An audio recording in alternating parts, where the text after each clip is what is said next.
I got one for Cap. Brownlee or Balkman? Ooh. Ooh. That's just Hey, mean. that might, That's a mean question, Hey, Magoo, that's just as good as the 2013-2007 question. Yeah.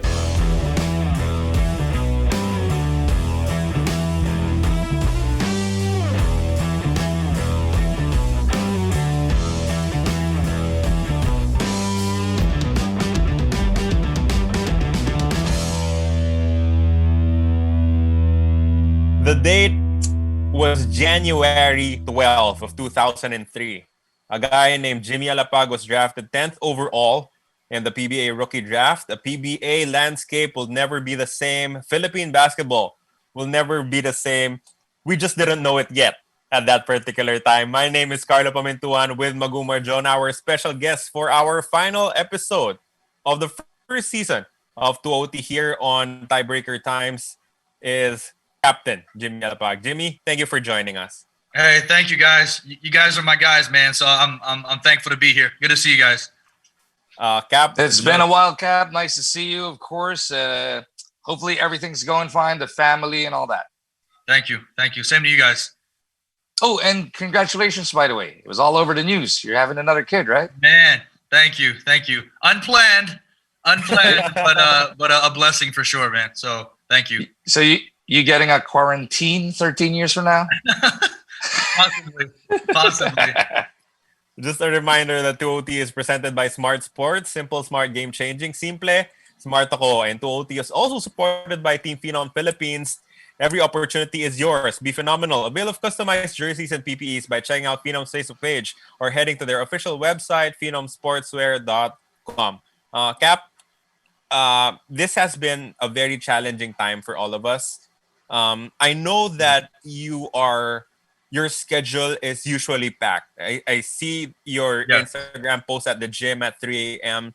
How difficult has it been for you to veer away from that usual schedule that you've always had? You know, Carlo, it's a great question because I like to consider myself a very strong-willed person, and somebody like you said who keeps himself busy and has a lot going on, and always trying to find that balance between work and obviously with basketball and my family.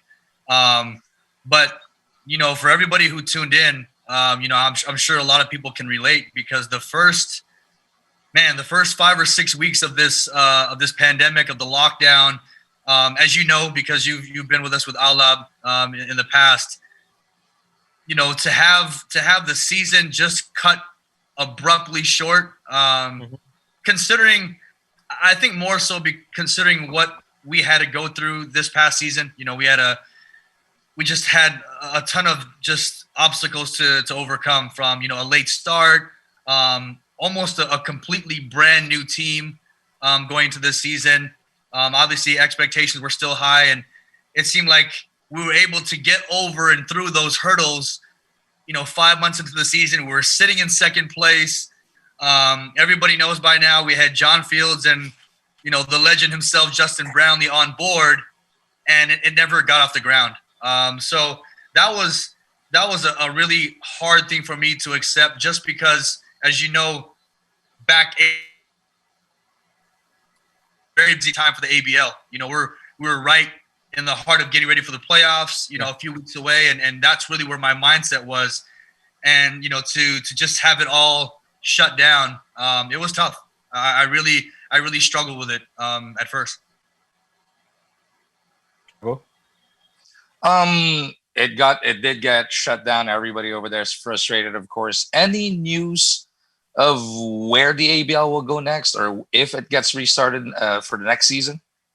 Magoo, I haven't had any updates. But again, I know there's a lot of hurdles in the future for the league. I think I share the same sentiment with everyone, hoping that the league can find a way to continue. But again, the impact of this pandemic and what it's done in terms of travel, especially in the neighboring Southeast Asian countries, it really provides a lot of hurdles for the league. You see the difficulty that the PBA is having just here in Manila. So I think, it's unfortunate because the ABL has more hurdles, but it's an incredible league, a league that I've been so thankful to be a part of, and really just hoping for the best for both the PBA and the ABL because, I know how much we've enjoyed being a part of the league and how much fans miss the game itself. So, I'm praying for everybody involved in both leagues that we get the game back soon. Cap, another thing about what the pandemic did is that it delayed the debut of a lot of rookies who were very excited to get their careers going in the PBA. Of course, we had the PBA draft. We were about to have the Philippine Cup. Played one game actually, but can you still remember some of the things that were running in your mind back in 2003 before stepping into the PBA? I mean, you were drafted 10th. I think that you were injured, right? Before that draft. I think Cap Jimmy Alapag is having a little bit of trouble with connections. Ikaw, Magu, naalala mo ba yung time na yon nung si Jimmy Alapag who played for one of the Philippine teams, di ba? Ito yung draft class that had Mike Cortez top overall, right? Yep. And Jimmy slid all the way to 10. Virtual unknown. Yeah, merong konting stint sa Philippine team pero iba kasi talaga yung na-expose sa like local hoops, college dito or PBL or PABL, di ba? Iba yung dating na kilala ka na ng tao.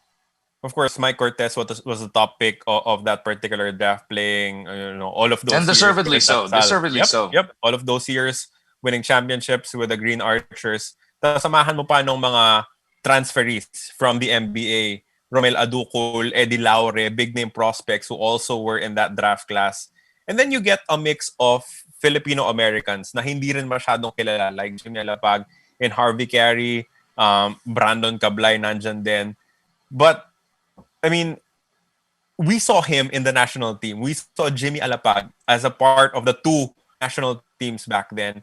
And people were, I think, expecting him to at least land in the maybe top 6 of the 2003 draft. Would you agree?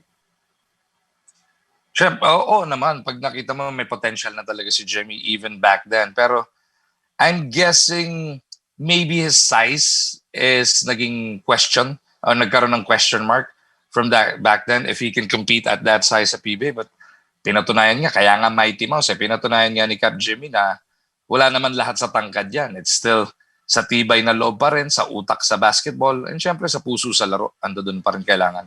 But Magu, from the first time that you saw Jimmy on the floor, ako kasi parang you had the sense that you were watching something special. Did you also get that?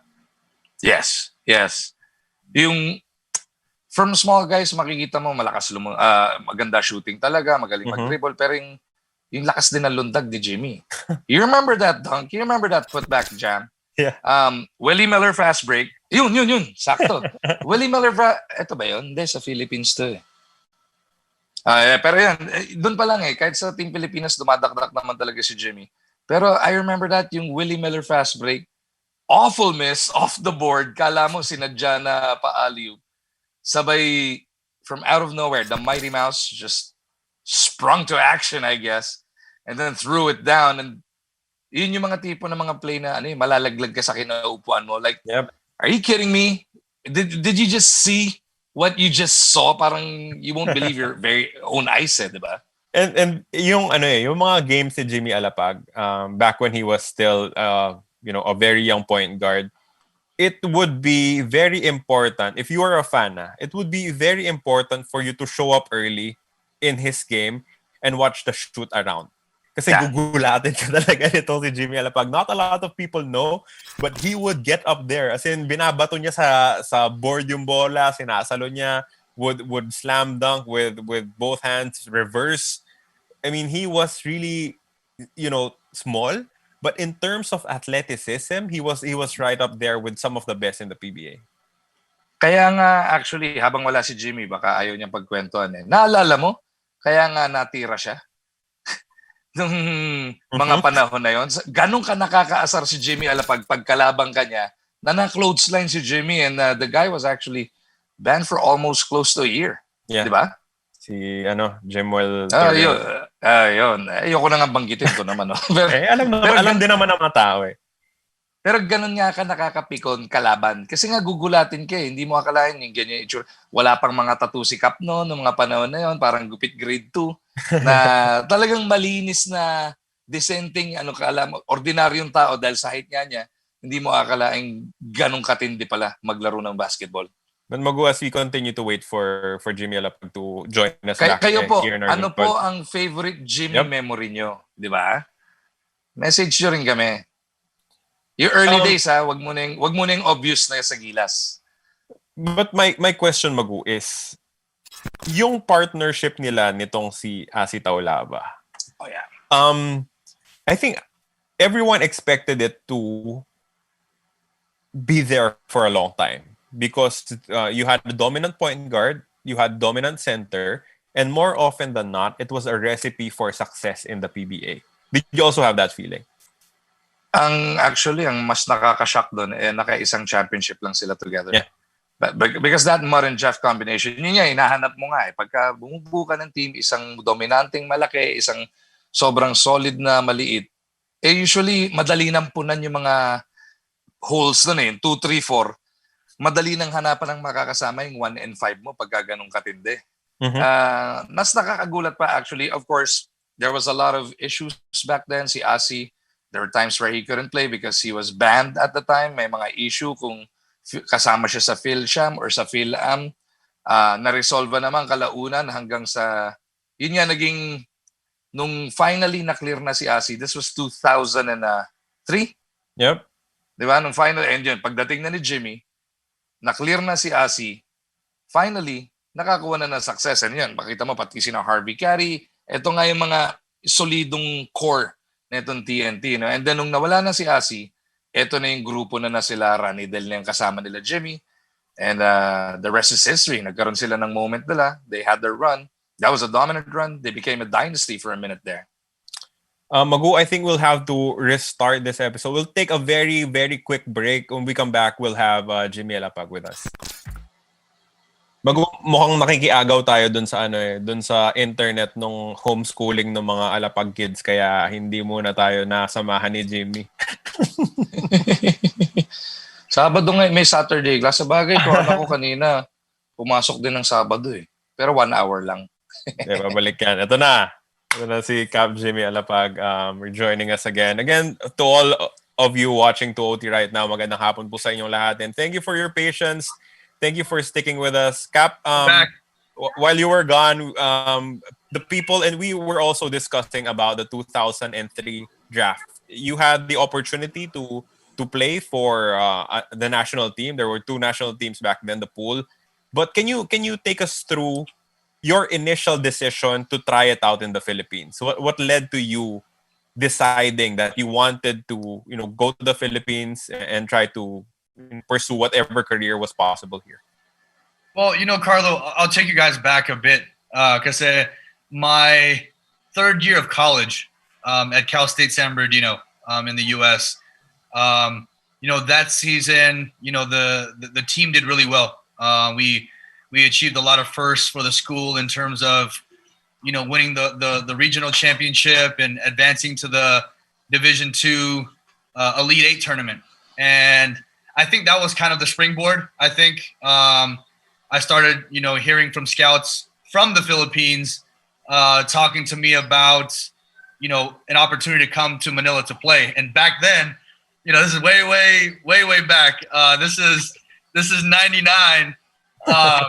At the time, and this goes to show you guys how much the game has evolved, and especially the amount of talent that Filipinos here locally and abroad has grown so much, because back then there were only 3 Filipinos that I knew at the Division I or Division II level that were playing. And it was myself, Harvey Carey, and if you guys remember Denver Lopez, who played with San Miguel and Baraco Bull.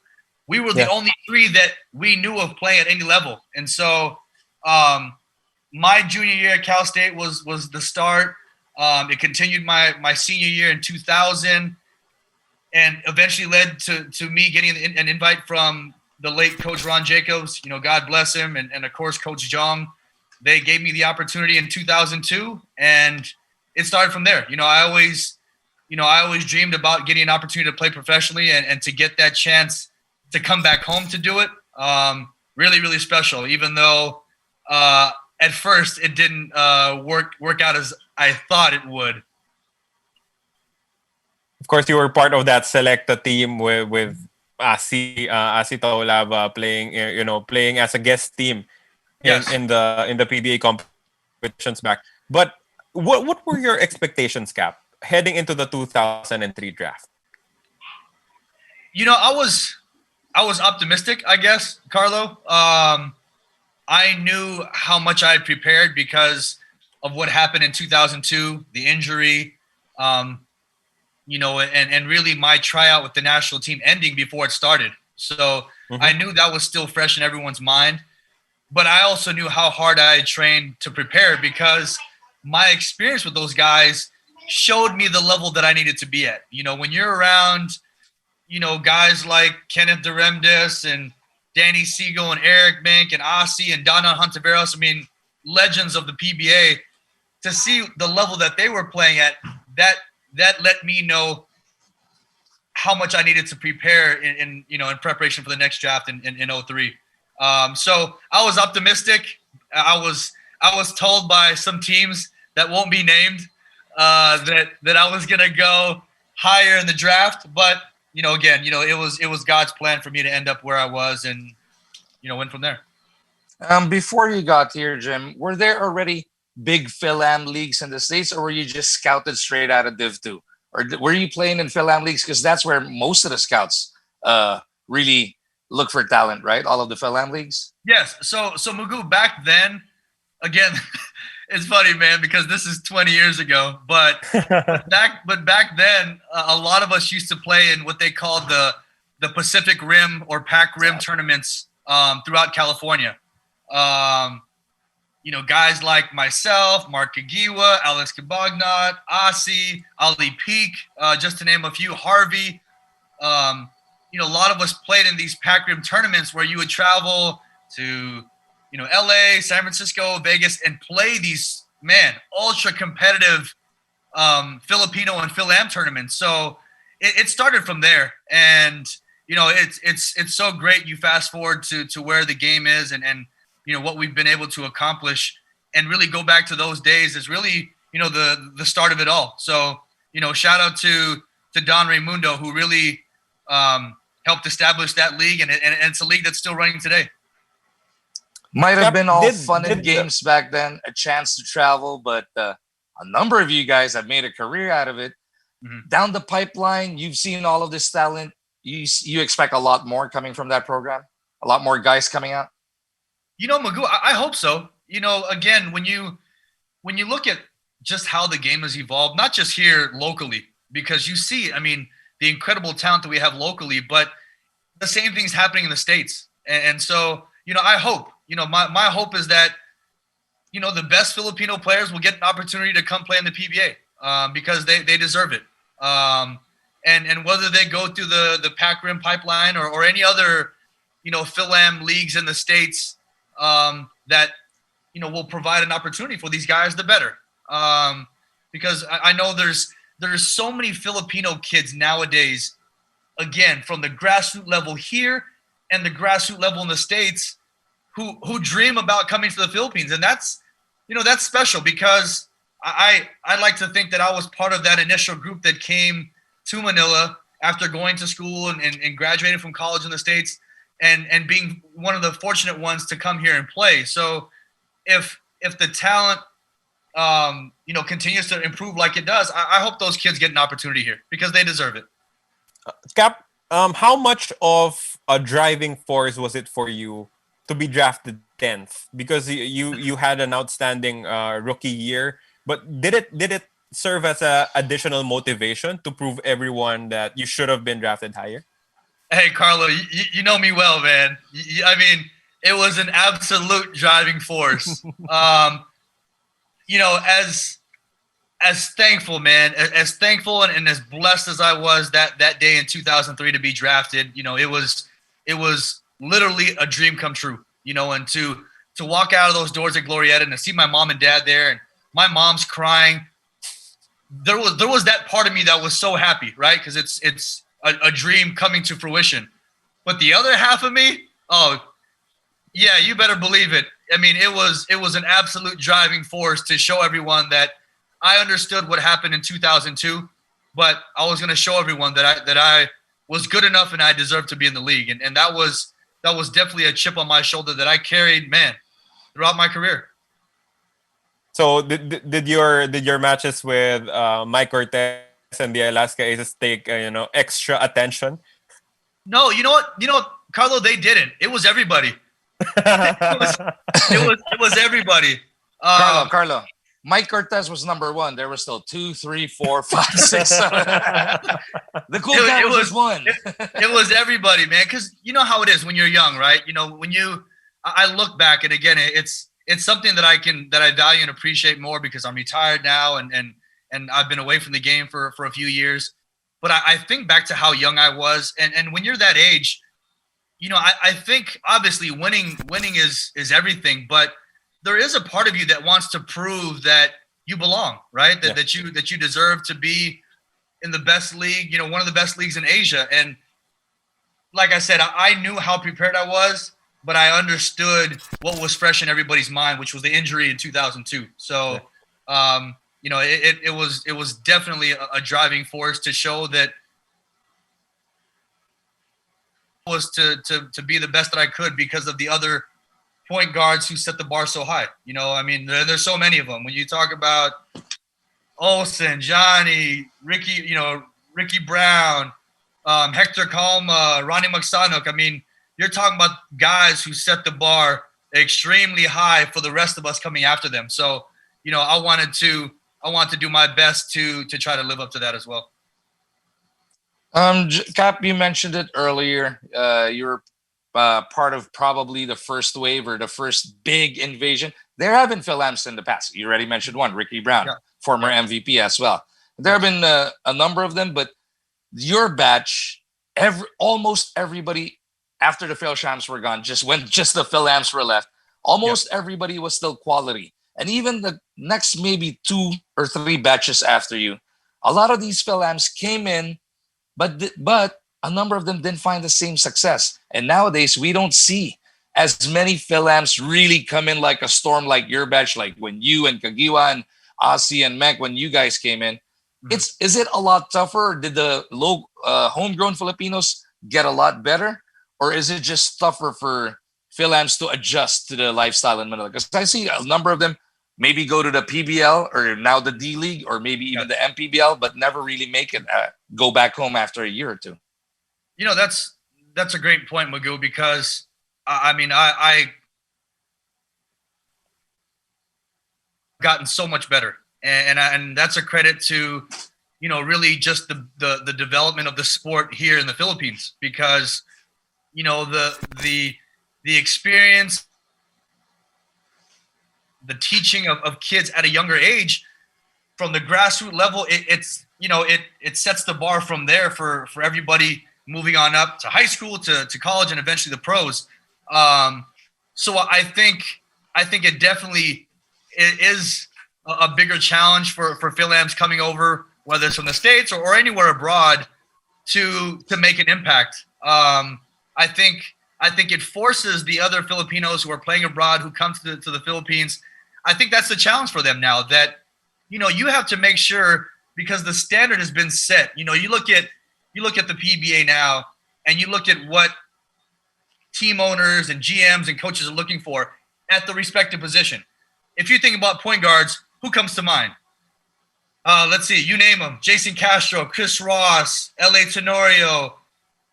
I mean, that's a high standard that these other guards coming in have to kind of measure themselves up against, and the list goes on and on for the other positions. So my encouragement to the Filipinos playing abroad who will come to Manila to try to play is that you come prepared, and that you come in with a humble mindset, ready to learn and ready to work. And I think if you do that, I think you set yourself up for success. And before I give it back to Carlo, Jim, I remember your name always pops up. When we talk to a lot of these younger Fil-Ams, your name pops up a lot. The guy who helped them, gave them advice, maybe helped them physically, financially, or with their mental state or culture shock. Who was the guy for you that helped you adjust when you moved over here? Oh man, Magoo, there were so many, and that's why I take and feel such a huge responsibility to share that with the other younger players, because when you talk about guys like Danny Siegel, Asi, and even local players. If you guys remember Chris Calagio, Olsen, Coach Olsen, all these guys really extended themselves to a young kid like me when they didn't have to. I had nothing to give them. I was a young kid, fresh from the States, looking for an opportunity to make my dream come true. And those guys, and there were others, but those guys specifically really extended themselves. Coach Boya Fernandez is another one, who really helped make my transition a lot smoother. And I look back on my career and I'm so thankful for the time that I had in the PBA. I want to make sure that I paid it forward as well. And so that the guys who I helped will hopefully help the next generation of guys who come in as well. Carlo, dun ako nagulat, because a lot of these younger Fil-Ams, when they talk about who helped them, it's usually Jimmy and a bunch of other veteran Fil-Ams. Pero kay Jimmy, pati yung mga local, tinulungan din siya. Boyet Fernandez and Coach Olsen and a lot of those. That's news to me, actually. Ask him. I'll share a quick story with you guys. When I got hurt in 2002, my first game, so I couldn't do anything, right? I broke my shooting hand, was out for 6 weeks. At the time, Coach Boyet was injured as well. So part of our conditioning was we would just do dribbling with our offhand, and then we used to run. I used to just follow his lead, but we used to run at the back of Moro Lorenzo literally every day, and we would just talk. And he would just help a young rookie like myself and just offer genuine advice and just said, hey, you keep doing what you're doing. You're going to be back from this injury. It happens.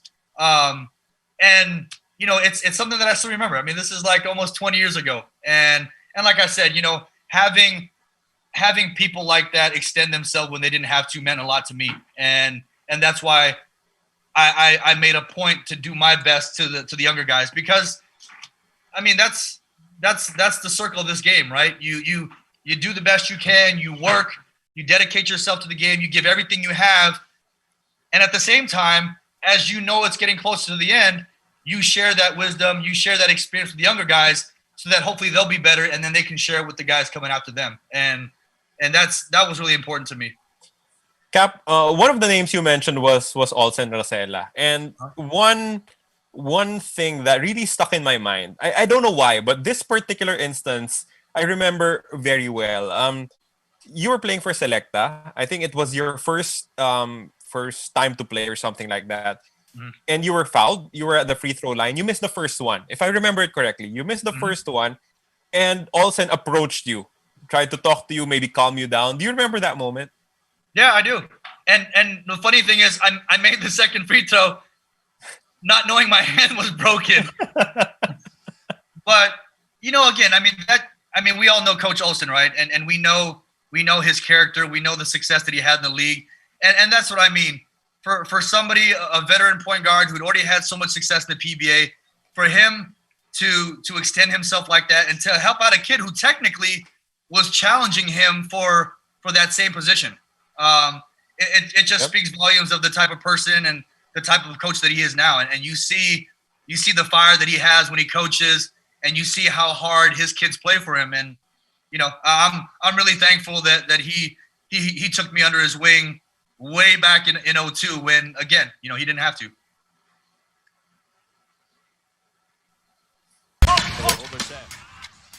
So yun nga, no? After that Philippine team stint and then getting drafted 10th overall with a chip on your shoulder, Ozzy, you team up with Ozzy. We were talking about this when we were off air earlier. that's a major combination. The Mud and Jeff combo, the Mighty Mouse and the Rock together. Mm-hmm. Asi was coming off a series of controversy, suspension, but he was finally looking for that redemption.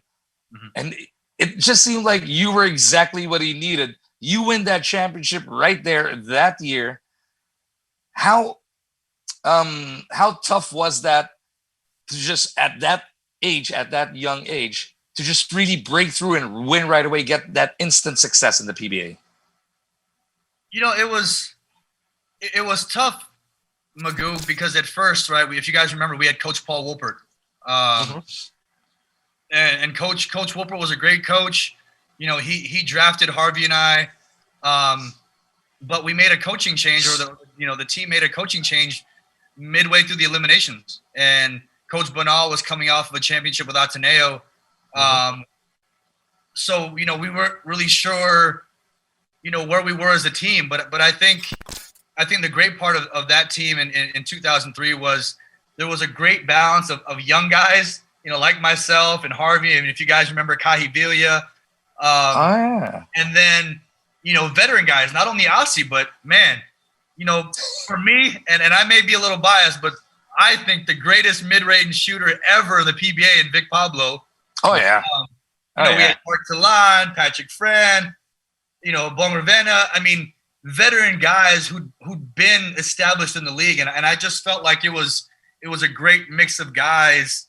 And I don't know, it just kind of clicked, even though we had our early struggles, by the time the playoffs came around, we were a confident group, and we knew that we'd give ourselves a chance. And, we had a classic 5-game series against Alaska that we won in overtime. And then, we fall down quick 0-2 against Coke. But again, the chemistry and camaraderie of that team was so strong. And, I'm glad that we were able to win as a team. It was the first championship for the Talking Tex franchise. And, with Asi, he was so dominant, man. The size, the strength, the athleticism. I mean, it was something else to see every day for sure. You know what my favorite part of that story is? Yeah. It was 2003 and Asi was already a veteran. He was born old. He was born old. I love you, Rock. I love you, Rock. Asi's my guy, but man, he was a veteran when I came in. I played my 14 years, been retired for 4, and he's still going. But again, man, it's the ageless squad. What can you say? But Cap, that Coca-Cola squad was loaded as well. That was a really strong team. You have Jeffrey Carias there. You have Johnny A. You have young guys like Rafi Rivas, Rudy Hatfield. Otuino. Yep. They had Freddy Abuda, Will Antonio. And of course, you were able to overcome the lucky charm of the PBA. Chris Bolado was there and he did not win a championship. That's something to celebrate. For sure. For sure. And, a quick side story to that series. So we had come off of that, a grueling 5-game series. We beat Alaska in overtime in Game 5 to advance to the finals. And I think we only had, 2 days before the opening game, or maybe a day before the opening game.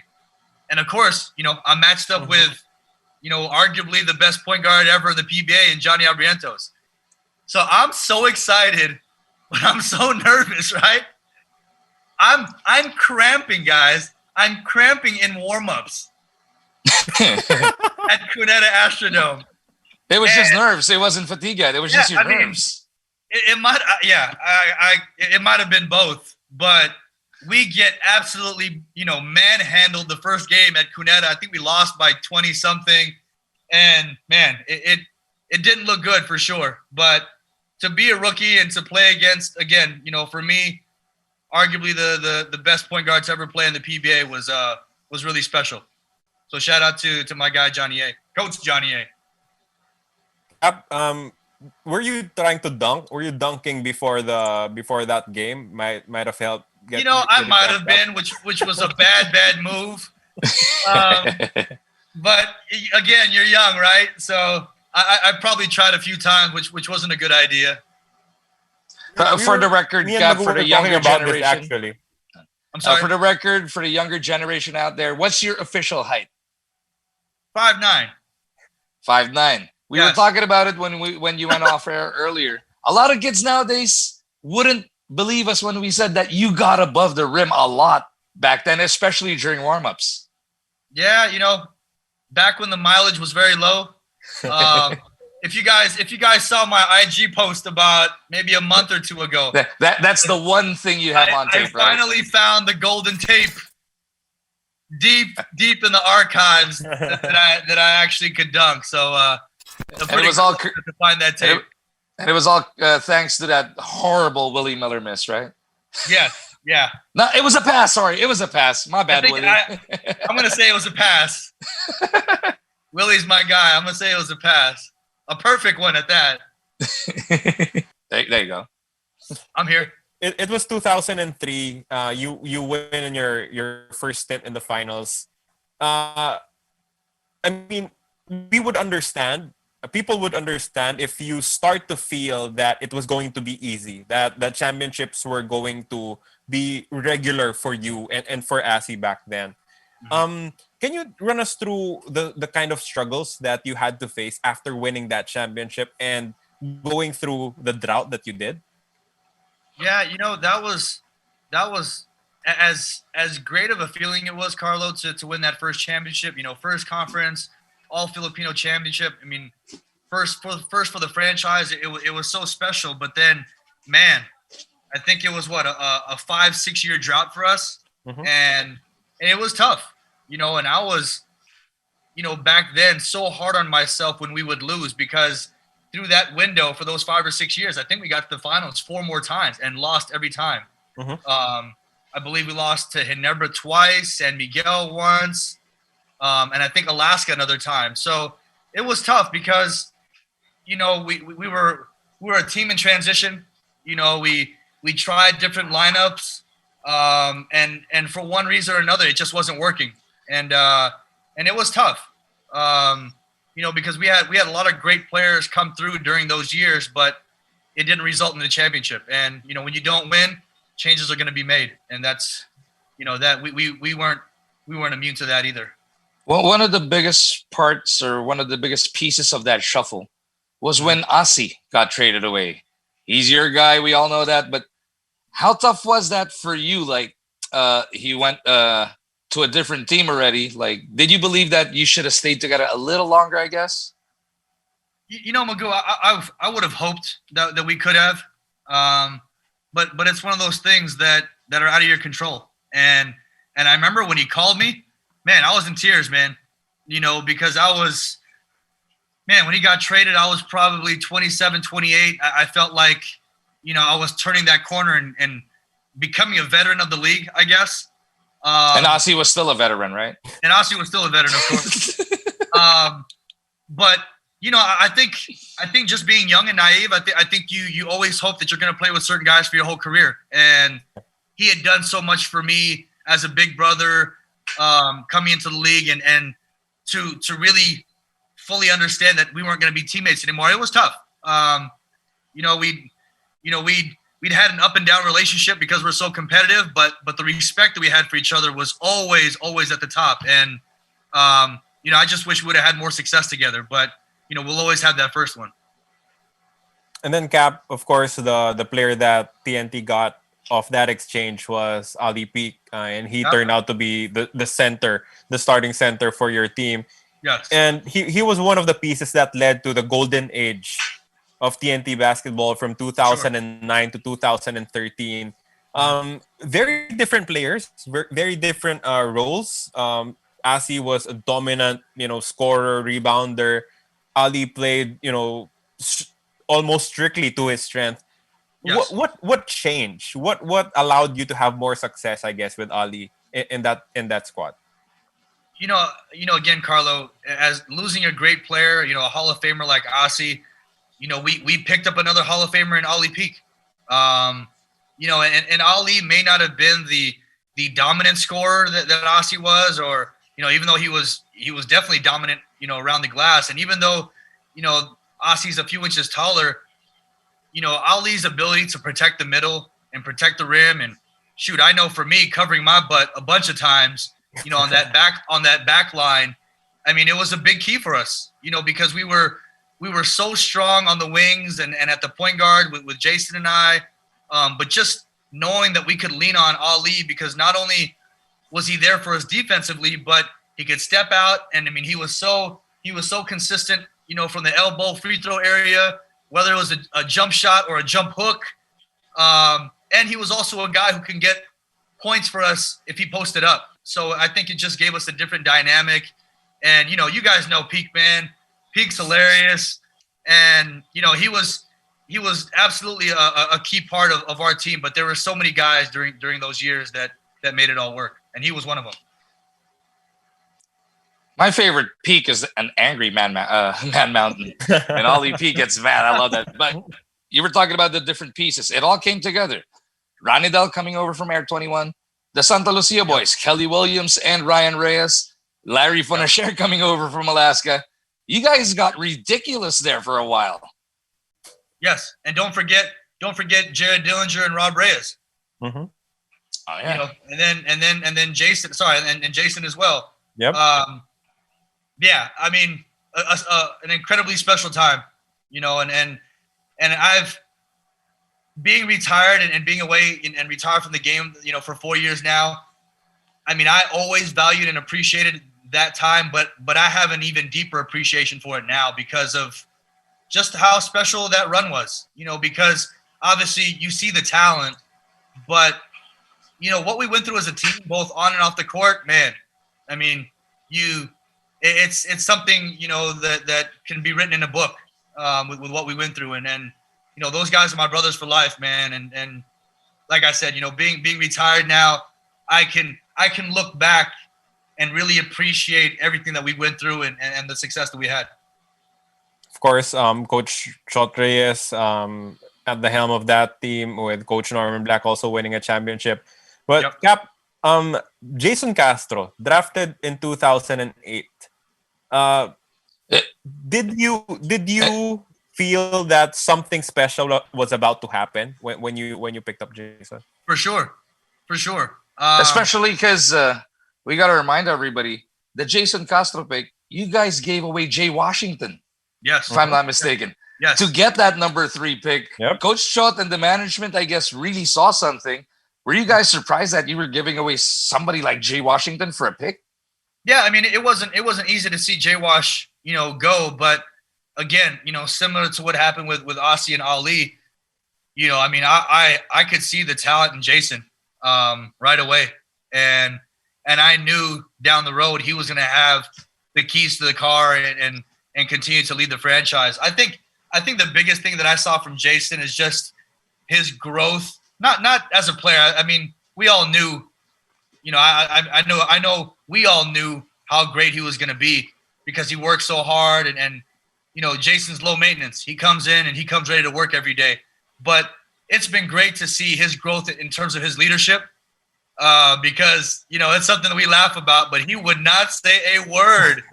Our rookie year, hey, Jace, you know, good morning. How you doing? You know, that's about all you get.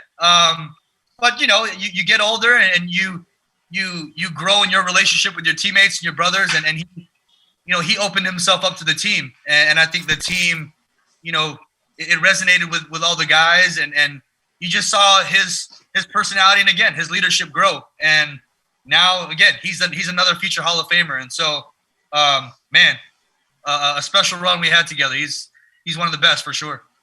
That was some draft for TNT. Jared Dillinger, Jason Castro, and Rob Reyes with the number 2, 3, and 4 picks in that particular draft, and it really shaped what was about to come for that squad and the championships that you were about to win. Adding that young, hungry talent with veterans in the team was bound for success. For sure. But of course, it all comes with some roadblocks along the way. Mm-hmm. We can't have this conversation without talking about that one season where you guys almost won that Grand Slam. That was tough. You guys go all the way to Game 7. I think you were up 3-2. You get pushed to Game 7, actually, right? And it was at the Smart Araneta. Sorry, we were down 3-2. Oh, yeah, you pushed it to Game 7. There you go. Yep, won Game 6 and then lost it overtime in Game 7. That game was just... I was on the floor with you guys because we were doing radio right there. I was on radio, and for some reason, just for that Game 7, they put us on the floor with you guys. And once sportscasters are on the floor with you guys, instead of where we usually sit, you just get a better feel of everybody's emotion. You see how San Miguel or Petron at that time, how they were feeling, but you can also feel for your squad because it was right there for you guys. Any frustration over that season that lingers on? I mean, it's, looking back, it was tough to lose that because we were so close. I looking back at that conference years ago, we win the All Filipino, we win the second conference with Paul Harris. And, by the time the third conference came around, a lot of people don't understand how difficult it is to win a Grand Slam because I think the biggest challenge is, the team obviously has to have talent. The camaraderie and the chemistry has to be, super strong. And you also have to be a little lucky. And for us, the injuries started to pile up for us that third conference. And then, with the imports, we had issues with the imports all the way up to Game 6. After Game 5 of the finals. We made a switch. My guy Mo Baker, helps us to push it to Game 7. And, Grundy ends up leading Patron in Game 7. But, I mean, it happens. Again, winning a Grand Slam is special, and that's why very, very few teams have done it. But, hey, man, we left everything that we had on that court, just came up a bit short. The only team that really has it locked down is Cone, right? Yeah. I mean, how to win Grand Slams? The one team is Cone. Team Cone. Corny. That's one joke that you're allowed to go every I told you I barely have sleep today. Cap, after all that success with TNT came the golden age for Gilas Pilipinas. And it has become a theme. You help usher in the golden age for TNT, and then you also did the same for Gilas. Just how special an opportunity was it for you to be able to lead that special squad?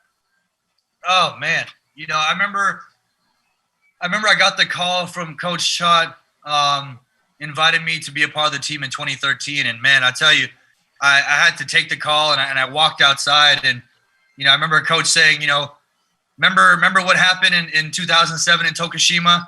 Well, we got a chance for redemption here in Manila, and I want you to be a part of the team. And, I knew how special of an opportunity it was, but I didn't understand how special of a group we had until that first day of practice, because you had a group of guys who competed against each other and got into some heated battles in the past. And all of a sudden, we were all on the same team fighting for the country and fighting for the same thing. And there was just, it's hard to describe. It was just a certain kind of connection where guys left whatever ego you had on your respective team and understood that, hey, we're all fighting for the same thing now. And now that we're all here together, if we all bring what we bring to our mother teams, we have a chance to do something special. And I think the respect was there from day one. And the relationship and that dynamic grew every single day to the point where, I mean, you ask any of those guys from that team, and any one of those guys would run through a wall for the other, and that just kind of shows the depth of the relationship that we had, and that was a big part of our success. And I think that's also part of why that particular team, the 2012 to 2014 batch, especially 13-14. Because it all started with the Jones Cup, right? But all the way to 14 in Sevilla, it was your personality, your character. Aside from the success that you guys had, it was how you guys played together. That's what really etched you guys in the hearts of every Filipino basketball fan. No, for sure, Magoo.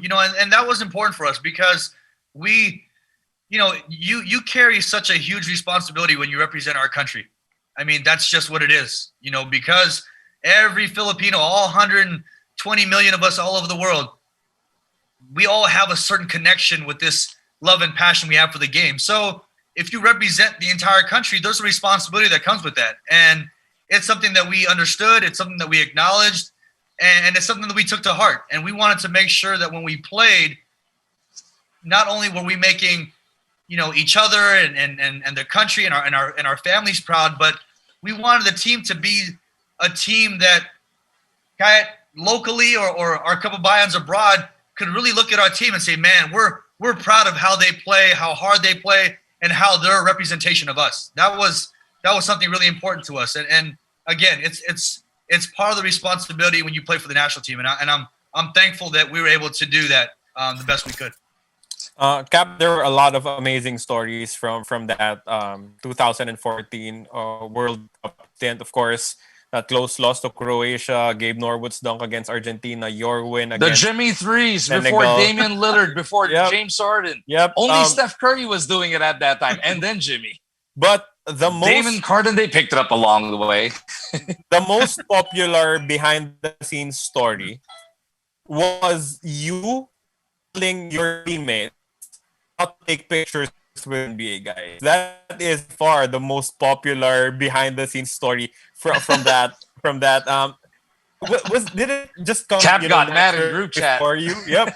Does it come naturally for you to just think of yourself as at the same level as anyone that you share the floor with? Absolutely, man, 120%. And I know that story resonates with a lot of people, but here was my reasoning behind it.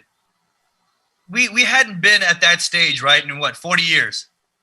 And I remember when we got to the hotel and the liaison for our team said, hey, everyone from FIBA, the volunteers, the hotel staff, everyone's going to be there in front to welcome you guys.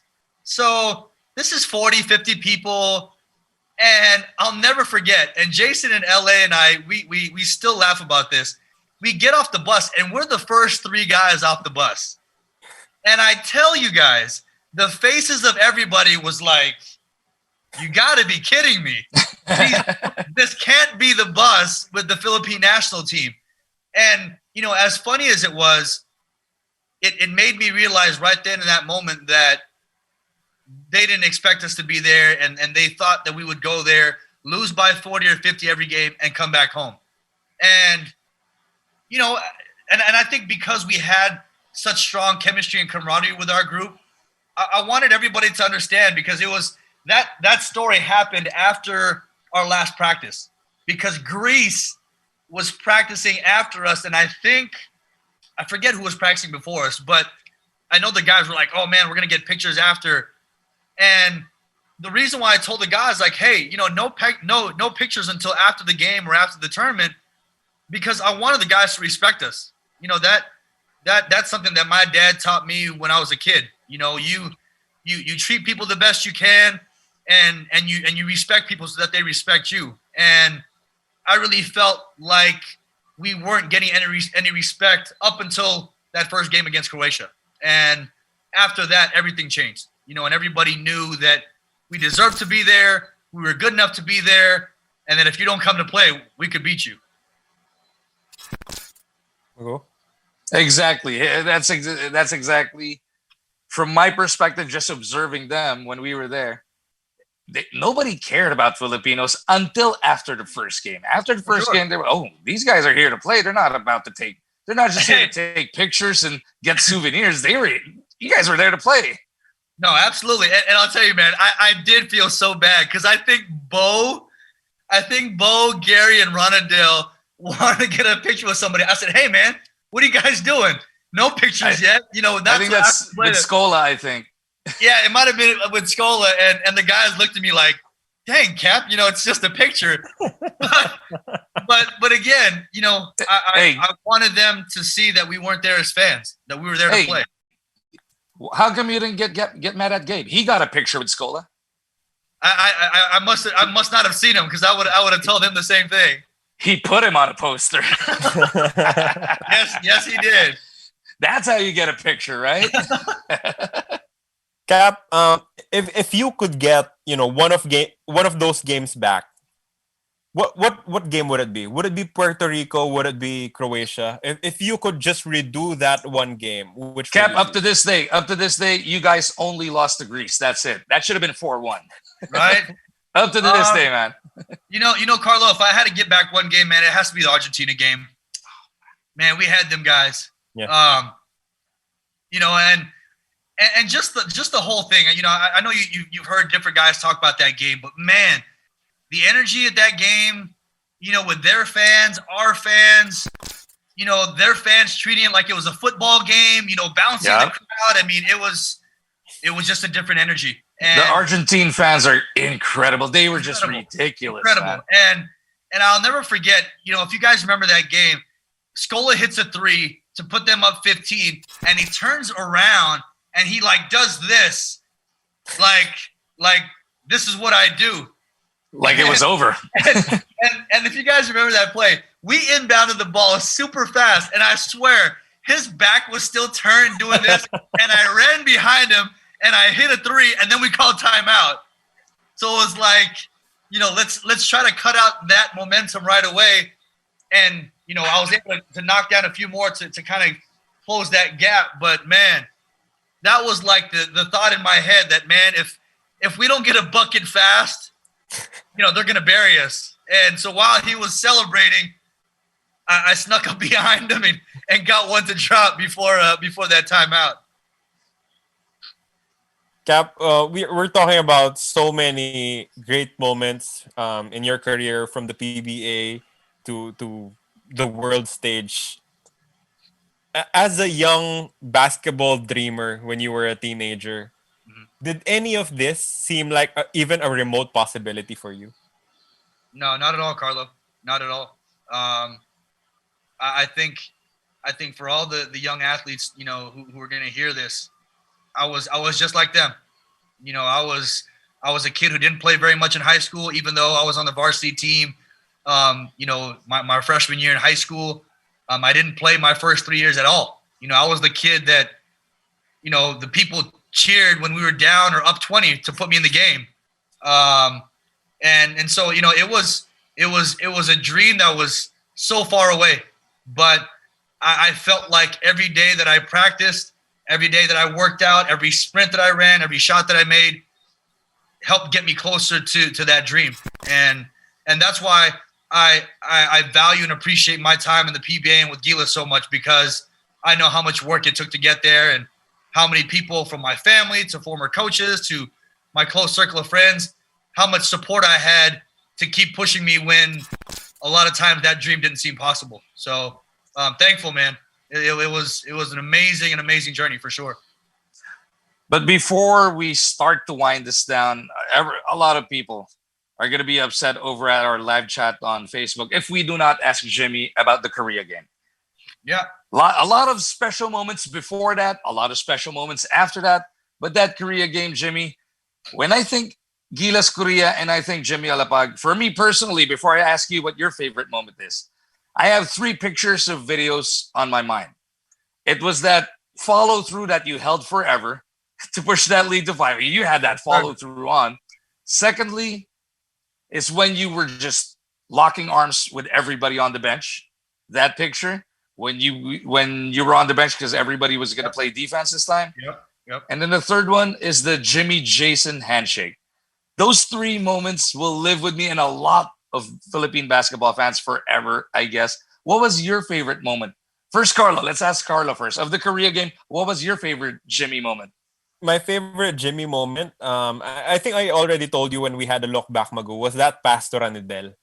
That baseline inbound that pushed pass the lead to 4. Yeah, it was a 1-point game. Ranidel de Ocampo. He faked the pass to I think the shaded area, and then he quickly gave it up to Ranidel, because you know that you don't give that kind of pass to a forward if you do not have 100% trust in that guy. Because Jimmy knew that Ranidel was going to take that shot. No matter what happens, he was ready to take that shot.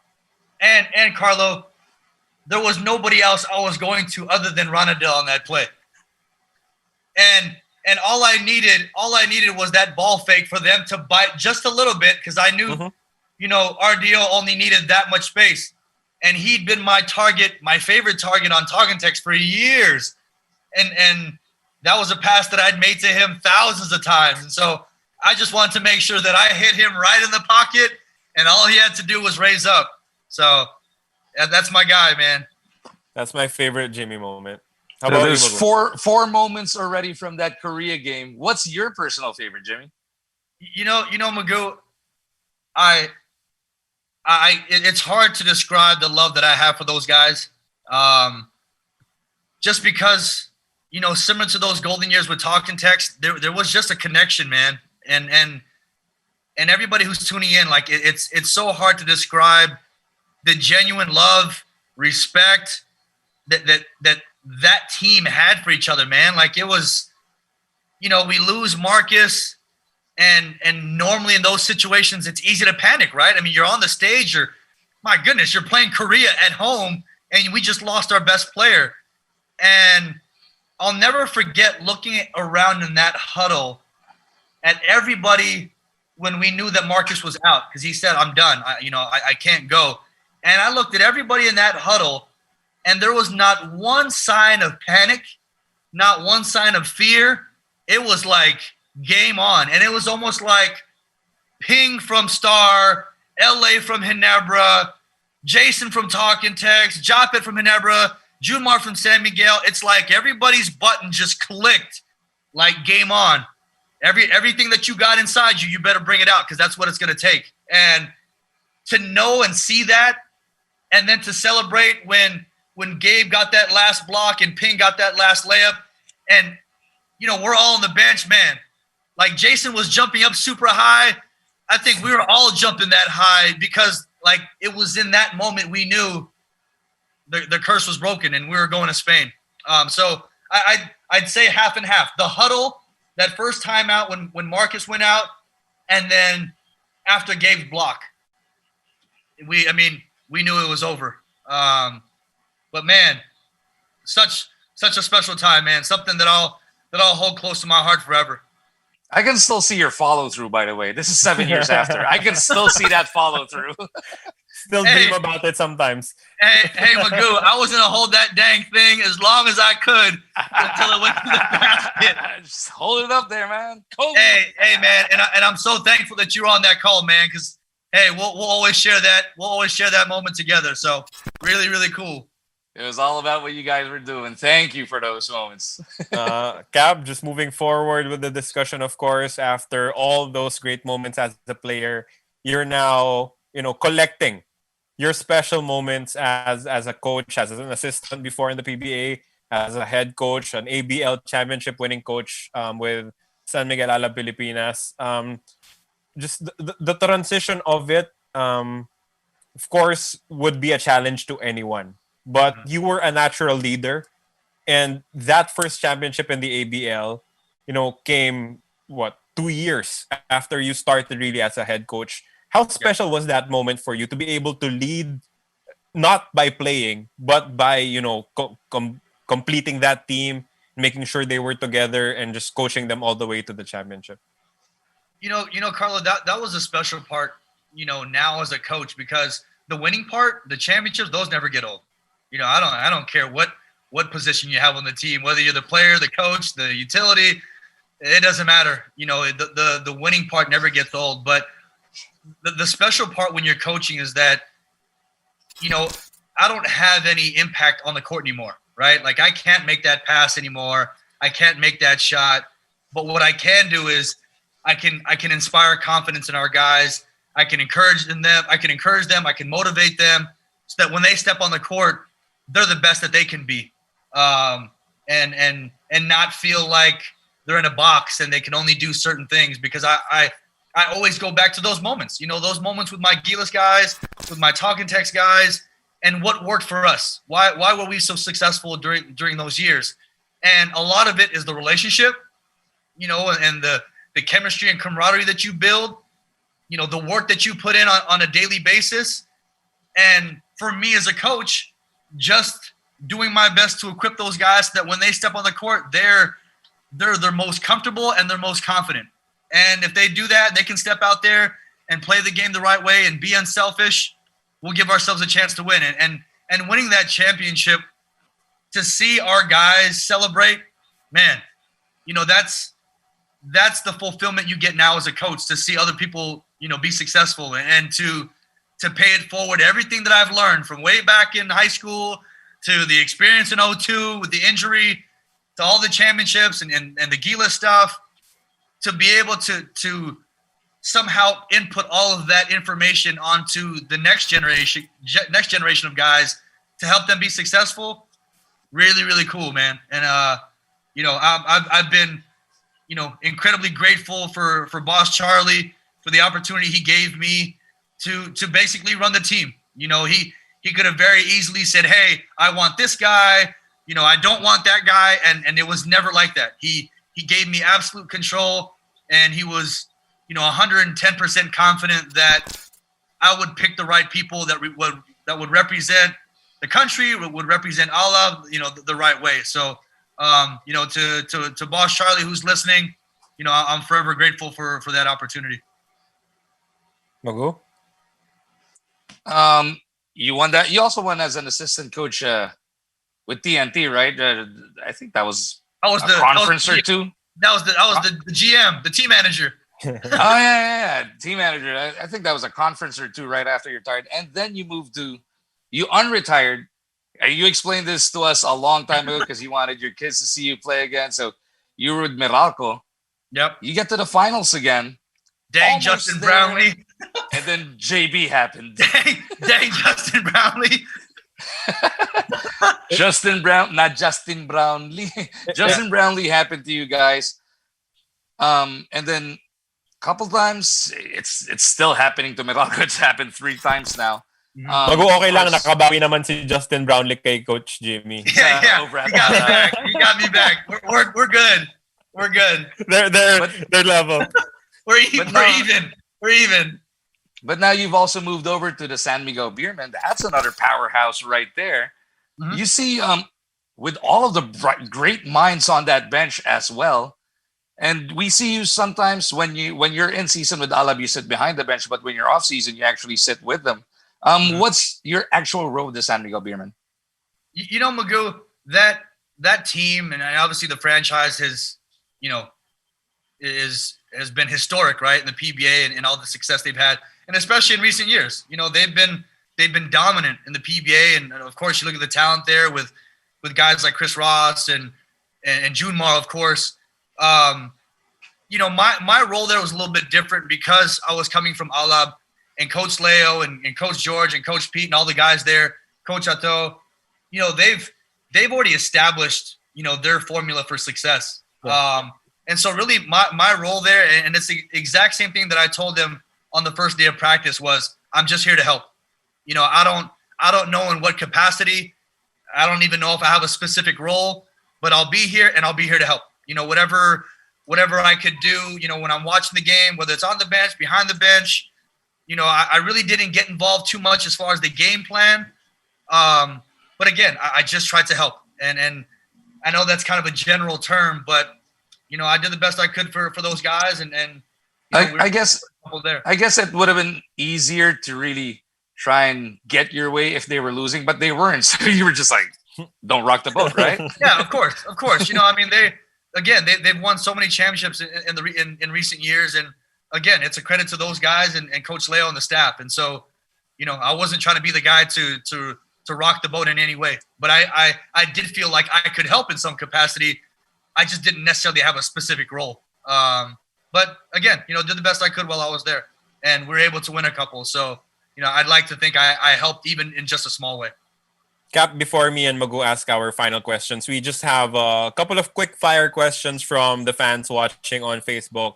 One of them asks, the team you had in 2007 against the team you had in 2013, the national team. Great question. Who would you pick to win one game between those two teams? Man, what a question. Hey, Carlo, one game, not a series, just one game. One game, just one game. That might be one of the best questions I've ever been asked, because that is extremely hard. But as much as I love my 2007 guys, I got to go with 2013. It was just different. Cap, the toughest defender that you had in your PBA career. Oh, I'm going with Coach Topex. Oh, yeah. And pick me up full court every game. Everywhere I turned, Coach Topex was there. But shout out to Coach Topex, man. Incredible defender. Toughest guard that you had to defend. Easy. PJ Simone. I had nightmares about that one-arm floater with him posting me up. Man, one of the best. And he would never say a word, which made it even tougher because I would do everything to push him away from the block, hit his arm, hold him. Nothing worked. But, you know, he's one of the best scorers of ever to play in the PBA. So, yeah, PJ, one of the best, man. I also asked you about this before. Your favorite one-on-one matchup in your PBA career? Ooh, favorite one-on-one. You know, I'll say JJ Helterbrand. Because I always felt for a long time early in my career I was chasing JJ. You know, he was obviously one of the best guards to ever play in the PBA.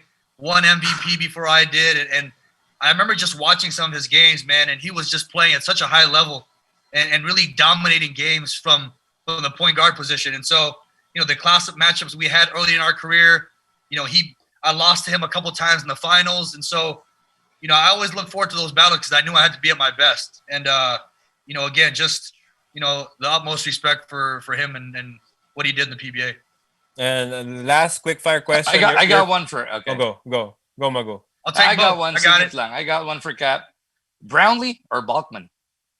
Ooh. Ooh. That's just Hey, mean. That's a mean question. Hey, Magoo, that's just as good as the 2013-2007 question.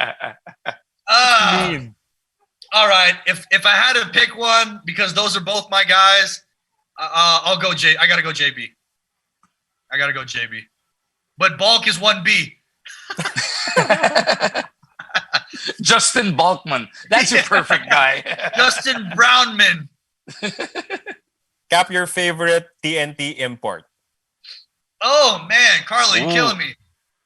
You're killing me, man. There's.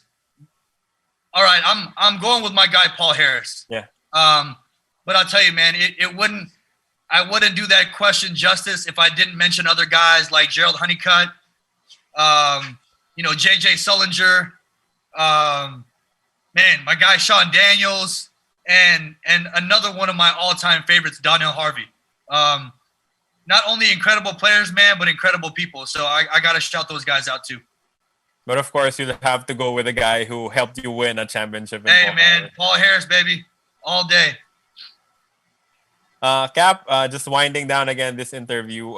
Your journey in the PBA, we've been a witness to it. Before you even stepped foot into the PBA, we were already aware of your story because of your stint in Selecta. What's next for Jimmy Alapag? What is the next chapter in your storybook? You know, Carlo, I want to, you know, now that I've made this transition to coaching, you know, I want to keep learning and keep growing. You know, obviously this pandemic has impacted everyone, not just here in the Philippines, but all over the world. And has created a lot of uncertainty. But, you know, my goal is to continue to you know, take whatever opportunity is out there and continue to learn and grow as a coach. I don't know necessarily where that'll be, but, you know, time will tell. Coach, of course, your stint with the Sacramento Kings, much talked about. Is that also, you know, in your future plans? Maybe a return trip to an NBA team or something like that? You know, Carlo, you know, there's, you know, if you guys remember, there was an article that came out recently a couple weeks ago, and somebody wrote about, you know, my family and I contemplating about a move to the U.S. And, you know, to be completely honest with you guys, it is something that we're thinking about.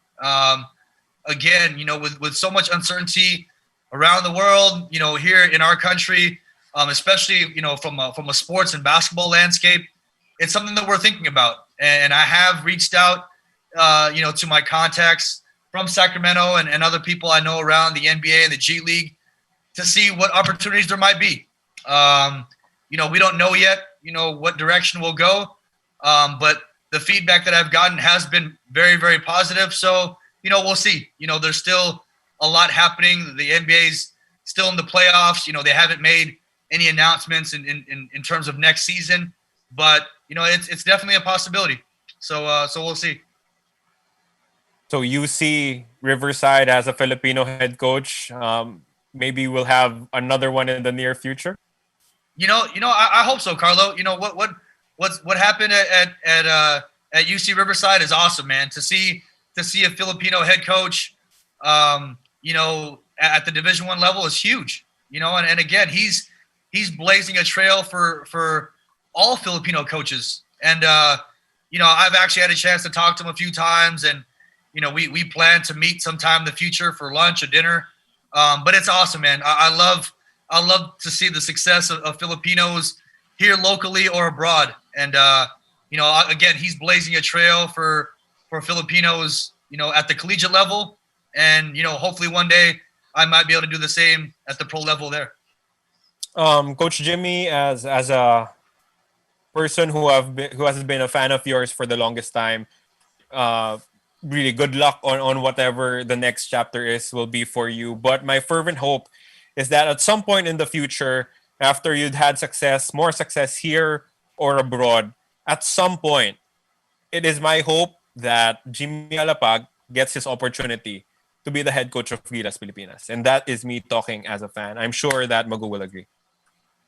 That means a lot, Carlo. And you know how long I've known you guys, and we've shared the battles that we've experienced in the PBA and with Gilas. So that means a lot, man. I really appreciate that. So thank you.